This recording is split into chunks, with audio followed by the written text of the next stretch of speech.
पुढील कार्यक्रम प्रसारित करणारे आहेत जॉयसमेर मिनिस्ट्रीचे मित्र आणि भागीदार.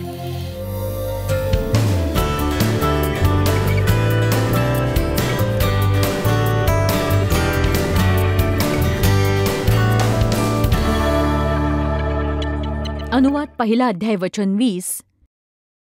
तेव्हा मी तुम्हास सांगितले की अमोऱ्यांचा जो पहाडी प्रदेश परमेश्वर आपला देव आपणास देत आहे तेथपासून तुम्ही आला आहात. हे मोशे बोलतोय.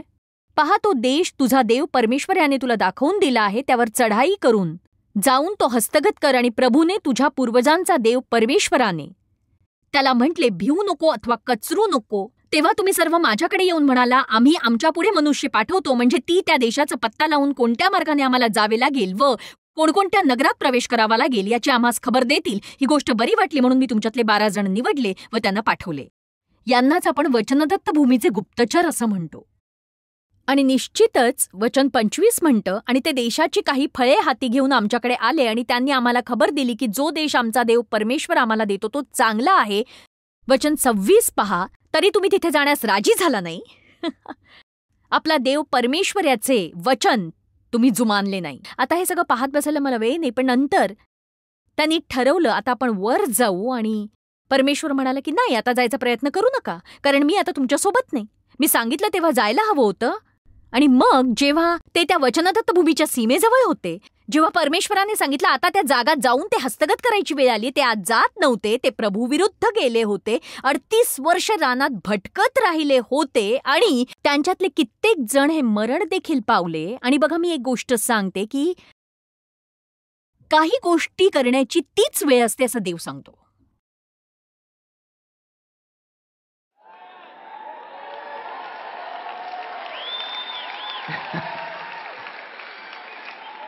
आणि जेव्हा परमेश्वर तुम्हाला एखादी गोष्ट करायलाच सांगतो, तेव्हा ते करण्यासाठी तो तुम्हाला अभिषिक्तही करत असतो. आणि दुसऱ्या सोयीस्कर वेळेपर्यंत तुम्ही ते पुढे ढकलता कामा नये.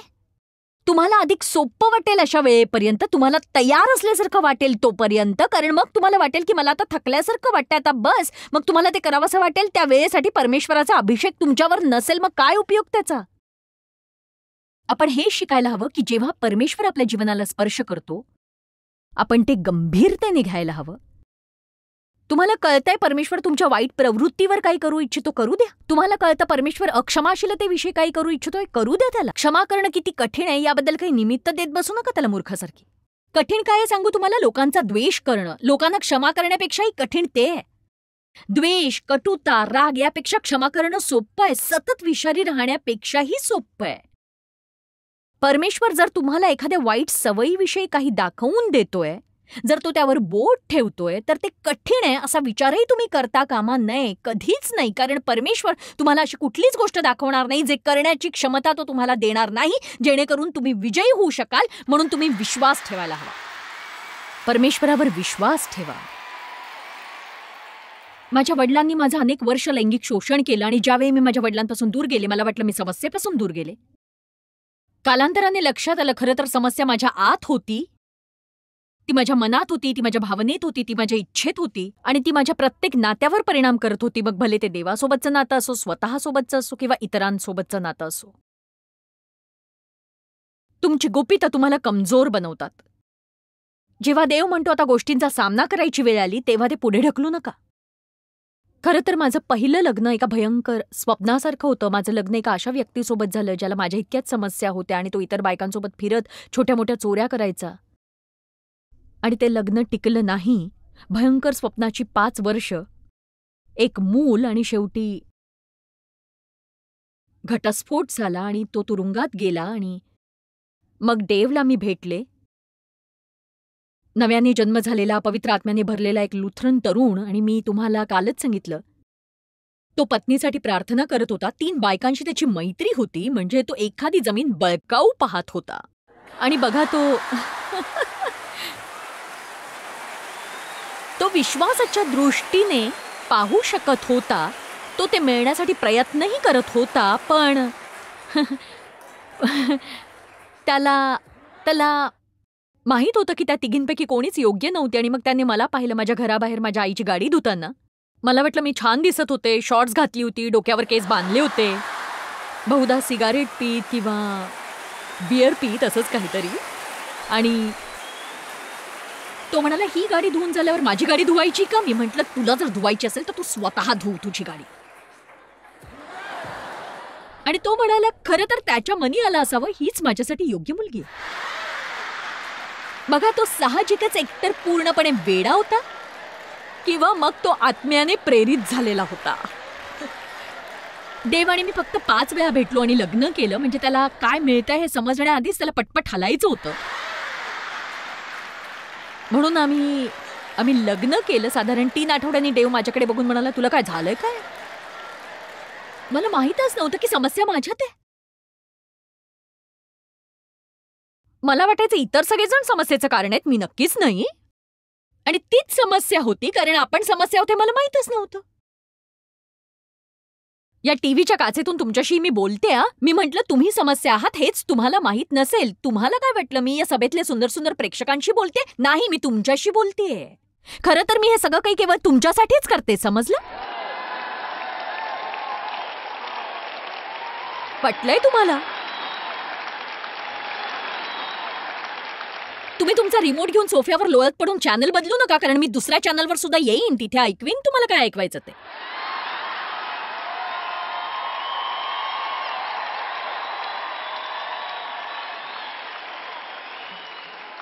आज तुम्ही माझ्यापासून पळू शकत नाही. तुम्ही ज्या कुठल्या चॅनलवर जाल तिथे मीच दिसेन.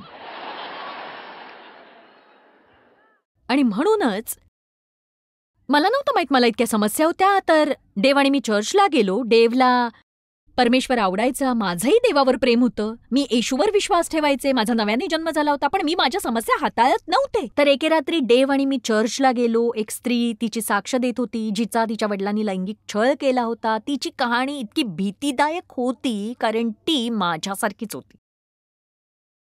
तिने तिच्या समस्या माझ्यापेक्षा वेगळ्या पद्धतीने हाताळल्या. ती देहव्यापारात घुसली, तिच्या समस्या खूप वाढल्या. मग तिला एक धार्मिक मनुष्य भेटला आणि परमेश्वराने तिला कसं सांभाळलं, ती कशी बरी झाली याविषयी ती सांगत होती. तिने एक पुस्तक लिहिलं आणि देव माझ्यासाठी ते पुस्तक घेऊन आला, कारण आतापर्यंत त्याला कळलं होतं माझा छळ झाला होता, माझ्या बाबतीत काय झालं. आणि त्याने मला ते पुस्तक दिलं. आणि दुसऱ्या दिवशी सकाळी मी तिची कहाणी वाचायला सुरुवात केली. आणि जशी ती गोष्ट सांगायला लागली की तिच्या वडिलांनी तिला काय काय केलं, ते हुबेहूब माझ्या वडिलांनी केल्यासारखं होतं. आणि त्या वेदना माझ्या आत्म्यातून बाहेर येताना मला जाणवल्या, कारण मी सगळं काही अगदी नीटनेटकेपणाने दरवाजाच्या मागे बंद करून ठेवलं होतं. मी त्याकडे लक्ष देत नव्हते. मी ते पुस्तक सरळ फेकून दिलं आणि मी म्हटलं, मला हे पुस्तक वाचायचं नाही. आणि मला हलकेच पवित्र आत्म्याचा आवाज ऐकू आला, मधुर पण ठाम, वेळ आलीये, वेळ आलीये. बहुधा परमेश्वर तुम्हालाही हेच सांगू इच्छित असेल. तुम्ही जे टीव्हीवरून पाहताय किंवा तुम्ही जे नंतर सीडी ऐकाल, वेळ आलीये. त्या पर्वताभोवती वारंवार गोल फिरत बसणं थांबवण्याची वेळ आलीये. इतरांना दोष देणं थांबवण्याची वेळ आलीये. भूतकाळाकडेच बघत राहून भविष्याकडे सकारात्मक दृष्टीने न बघणं थांबवण्याची वेळ आलीये. मी तुम्हाला सांगू का, तुमच्या भूतकाळात काहीही झालेलं असो किंवा सध्या तुमच्या आयुष्यात काहीही चालू असो, तुम्हाला एका सुंदर जीवनापासून कोणीही रोखू शकत नाही, जर भविष्याबाबतीत तुमची दृष्टी सकारात्मक असेल तर.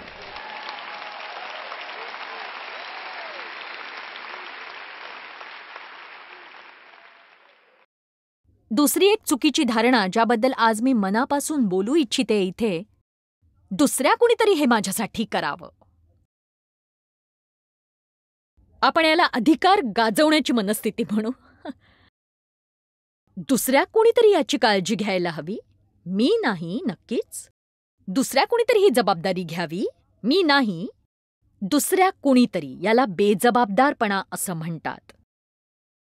आणि एक सांगू का, आजच्या जगात खूपच गुंता आहे. जबाबदारी घेण्याची आज निश्चितच वेळ आलेली आहे. तुम्ही म्हणाल, जे काही घडलं त्यात माझी काहीही चूक नाही. ठीक आहे, जे घडलं त्यात तुमची चूक नसेल, पण ते घडल्यावर जी तुमची प्रतिक्रिया होती त्याची जबाबदारी मात्र तुमचीच आहे. तुमची प्रतिक्रिया ही तुमचीच जबाबदारी आहे. बोला आता. माझ्या वडिलांनी माझा लैंगिक छळ केला, यात माझी काही चूक नाही. यात नक्कीच माझी चूक नाही. ती माझी जबाबदारीही नाही. पण परमेश्वराच्या वचनाला धरून ठेवणं, त्यावर विश्वास ठेवणं ही माझी जबाबदारी होती. भूतकाळाकडे बघत राहणं थांबवणं, वाईट प्रवृत्ती बाळगणं थांबवणं ही माझी जबाबदारी होती. हे असं नव्हतं की कुठून तरी कोणीतरी येईल आणि चमत्कारिकरित्या माझ्यासाठी काहीतरी करेल, असं नव्हतं ते. नक्कीच परमेश्वराची आज्ञा पाळून त्याच्या इच्छेनुसार वागण्याची गरज होती मला.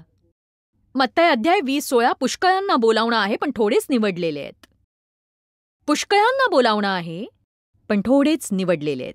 बघा, पुष्कळांना मोठं, महान आणि अद्भुत असं कार्य करण्यास बोलावलं आहे. मला खरोखर वाटतं जगाला ख्रिस्ती लोकांचं नवल वाटायला हवं. खरोखर वाटतं. मला वाटतं आपण जगाचे हिरो बनायला हवं. लोकांना हिरोची गरज असते. कोणाकडे तरी बघता येईल अशी व्यक्ती त्यांना हवी आहे. कौतुकाने पाहण्यासाठी त्यांना कोणीतरी हवं असतं. एक योग्य दिशा दाखवणारी व्यक्ती त्यांना हवी असते. प्रत्येक लहान मुलाला सुपर हिरो खेळायला आवडतं. माझ्या 2 नातवंडांकडे सगळ्या सुपर हिरोजचे कपडे आहेत आणि माझ्याकडेही आहेत. म्हणजे मलाही त्यांच्यासोबत खेळता येतं. माझ्याकडे माझी स्वतःची सुपर हिरो कॅप आहे, ज्याच्या मागे एक मोठा जे आहे, ज्यातून वीज आत जाते.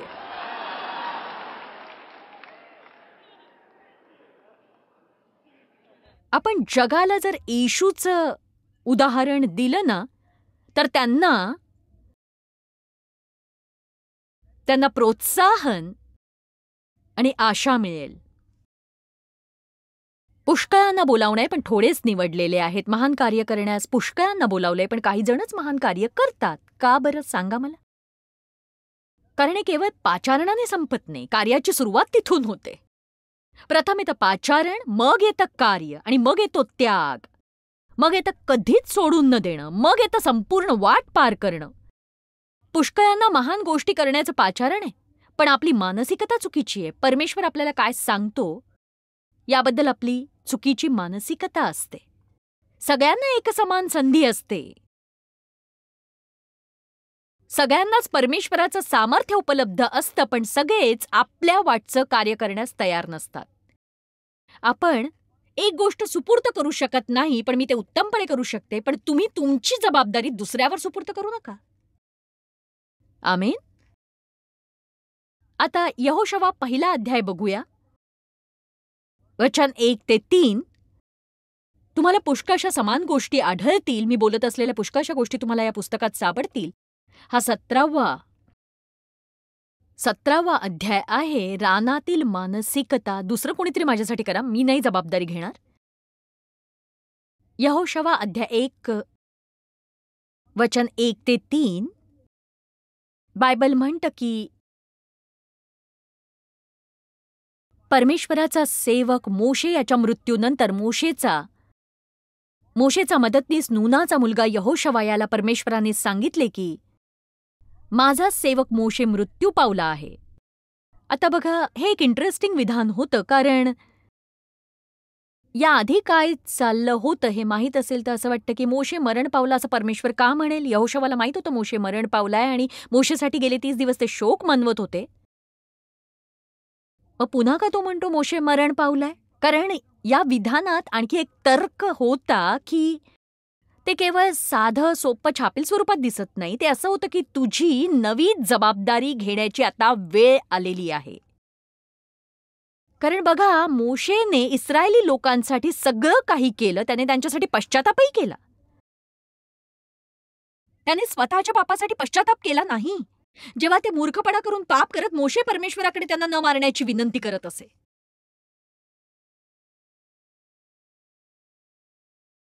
आणि आज आपण हे लक्षात ठेवायला हवं की आपल्यासाठी पूर्वीच्या जुन्या पद्धतीच्या काही गोष्टी मरण पावल्या आहेत. आणि हा नवीन दिवस आहे. आणि परमेश्वर म्हणतोय गोष्टींना सामोरं जाण्याची वेळ आली आहे. जबाबदारीच्या नव्या पातळीवर चढण्याची वेळ आलेली आहे आणि पुढच्या कुठल्या तरी सोयीस्कर वेळेवर एखादी गोष्ट न ढकलण्याची आता वेळ आलेली आहे. आत्ताचीच ती वेळ आहे. आमेन. किती जणांना पुन्हा पुन्हा त्या पर्वताभोवती वेड्यासारख्या फेऱ्या मारत नाही बसायचं? ठीक आहे, जर मग गोल फिरायचं नसेल ना तर एकच मार्ग असतो, तो म्हणजे त्यातून पार जाणं. पार जाणं हा एकच मार्ग आहे. ऐकलत का माझं? पार जाणं हा एकच मार्ग आहे. मोशे मृत्यू पावलाय, तर आता उठ, म्हणजे उठ आणि चालायला लाग.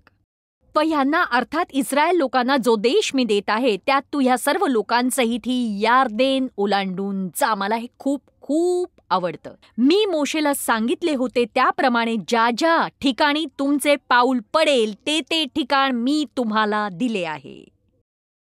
वा, त्यात काय म्हटलंय ते तुम्हाला कळतंय का? विश्वासाच्या दृष्टीने पाहण्यासारखं माझ्या समोर आणि माझ्या जीवनात अजून भरपूर आहे, पण मी ते मिळवू शकत नाही जर मी त्या वचनदत्त भूमीच्या सीमेवर उभी राहिले आणि मी फक्त कुरकुर आणि कुरकुरच केली.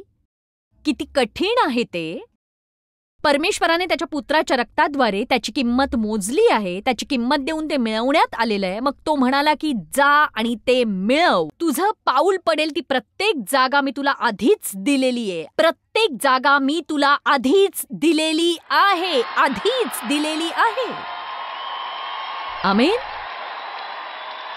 मी फक्त इथे उभं राहून असं म्हणू शकत नाही की कोणीतरी ते माझ्यासाठी करेल का हे? मी यासाठी प्रार्थना नाही का करू शकत? आपण प्रार्थना करायलाच हवी. पण प्रार्थना केल्यावर कित्येकदा काय होतं सांगू? परमेश्वर तुम्हाला काहीतरी करायला सांगतो.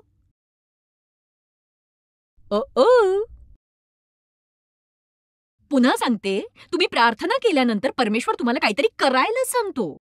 कर तू. मग आपण दुसरी प्रार्थना करतो या आशेने की दुसरं काहीतरी मिळेल. देवा, माझ्या आनंदाला काय झालं? मी नाखुश काय कुणास ठाऊक देवा का? आणि अचानक तुम्हाला आठवतं तुम्ही कुणाला तरी वाईट पद्धतीने वागवलंय यापूर्वी, खरंच वागवलंय. आणि देव आता तुम्हाला क्षमा करायला सांगतोय आणि तुम्ही नम्र होऊन स्वतःची चूक कबूल करून सगळं सुरळीत कर असं सांगतोय. मी प्रार्थना केलीये ना, मग हे सगळं करायची काय करायचं? बघा, प्रार्थना केल्यावर देव तुम्हाला दाखवून देतो. बायबल म्हणतं मुंगीकडे पहा. मुंग्यांवर कोणी सुपरवायझर नसतो, तरीही त्या कष्ट करतात आणि योग्य तेच करतात. मला असे लोक आवडतात जे न सांगता योग्य ते करत राहतात. तुमचा स्वतःवर ताबा आहे का? तुम्ही काम स्वतः चालू करणारे आहात का? कुणी बघत नसताना योग्य ते करणारी व्यक्ती तुम्ही आहात का? की केवळ तुम्हाला करायला लागत असेल तेव्हाच तुम्ही योग्य गोष्टी करता? माझा एक भाऊ होता, मी होता म्हणाले कारण तो आता आपल्यात नाहीये. माझ्यापेक्षा 10 वर्षांनी धाकटा माझा एकुलता एक भाऊ. त्याच्या जीवनाच्या सुरुवातीच्या काळात त्याने बरंच काही सहन केलं आणि वयाच्या 70व्या वर्षी त्याने व्हिएतनामच्या युद्धात भाग घेतला. त्याला ड्रग्जचं व्यसनही लागलं आणि मग सगळंच बिघडलं. आम्ही त्याची मदत करायचा प्रयत्न केला. तो देव आणि माझ्यासोबत बराच काळ राहिला. जोवर मी त्याला कामाला जायला उठवायचे तो कामाला जायचा.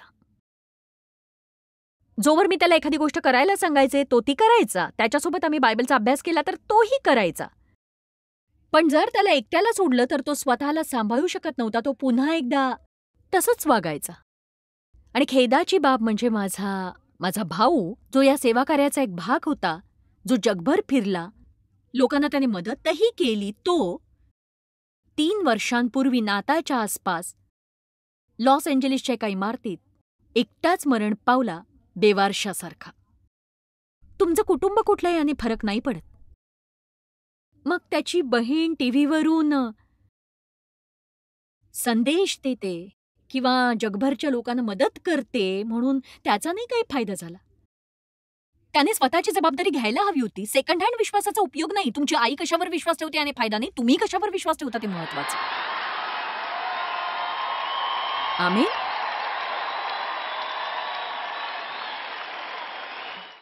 तुमच्यासाठी दुसरं कोणी काही करू शकत नाही.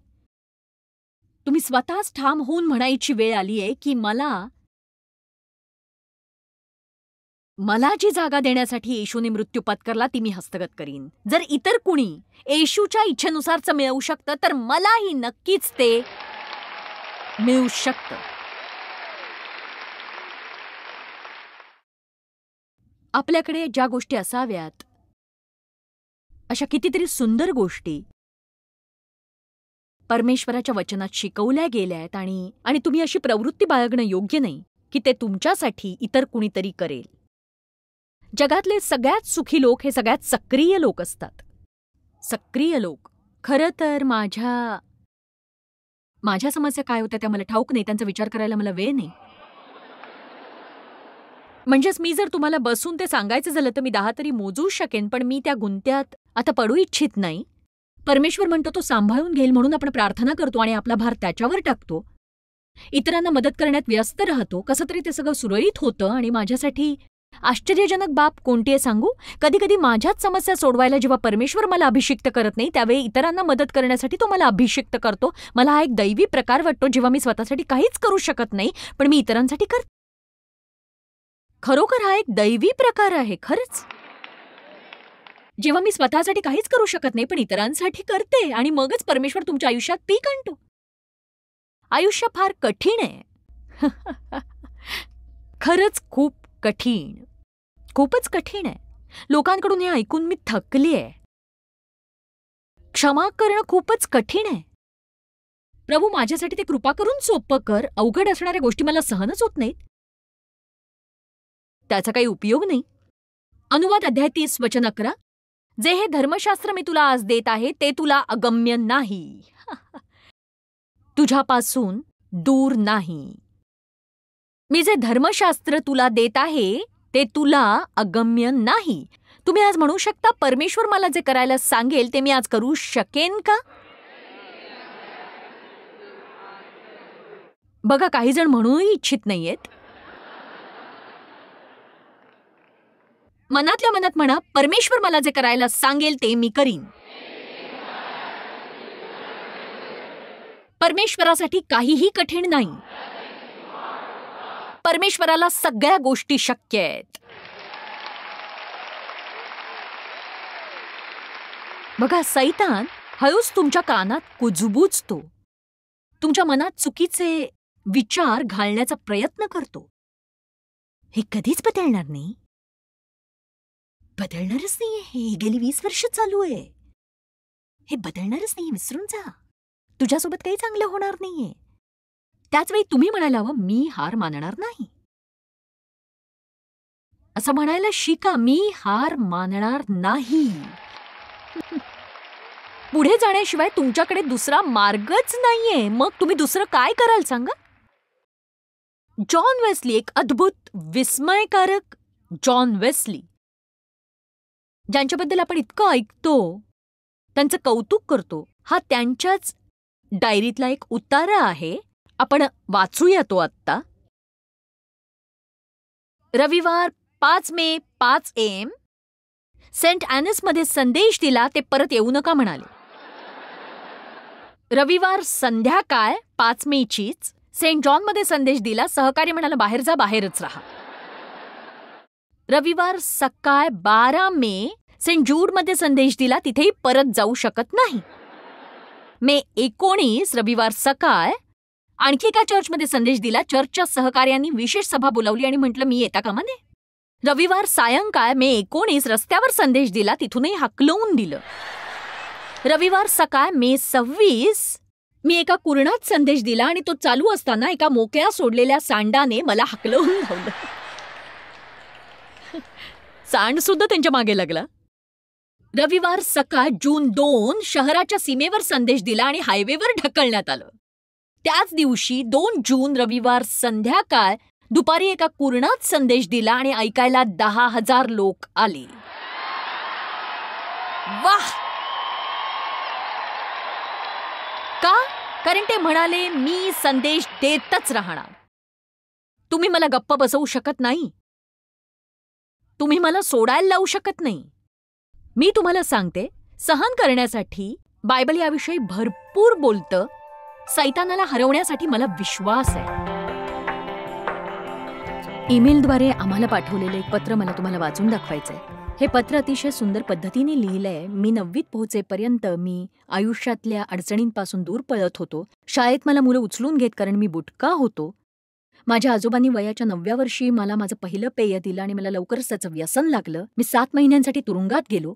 कित्येक वर्षांनी मी एका सभेत जॉयसला बोलताना ऐकलं. तेव्हापासून मी त्यांचे कार्यक्रम नेहमी ऐकले. आत्म्याच्या फळात वाटचाल केल्यास आणि परमेश्वराच्या वचनाचा जीवनी मार्ग म्हणून अभ्यास केल्यास ख्रिस्ती जीवन किती अद्भुत असू शकतं हे मी शिकलो. मला यावरच भर द्यायचा आहे, परमेश्वराच्या वचनाचा जीवनी मार्ग म्हणून अभ्यास करणं. मनाचं नवीकरण करणं म्हणजे भूतकाळ विसरून आध्यात्मिक डोळ्यांनी परमेश्वराच्या वचनात वाटचाल करणं.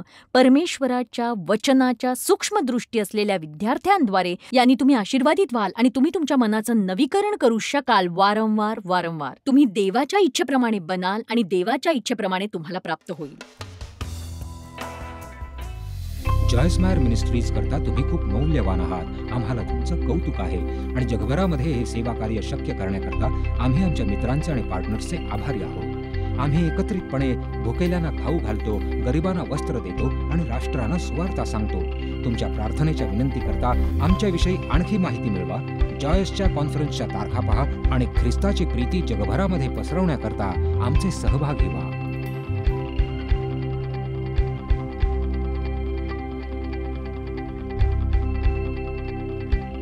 याचा सर्व खर्च जॉयस मेयर मिनिस्ट्रीचे मित्र आणि भागीदार करत आहेत.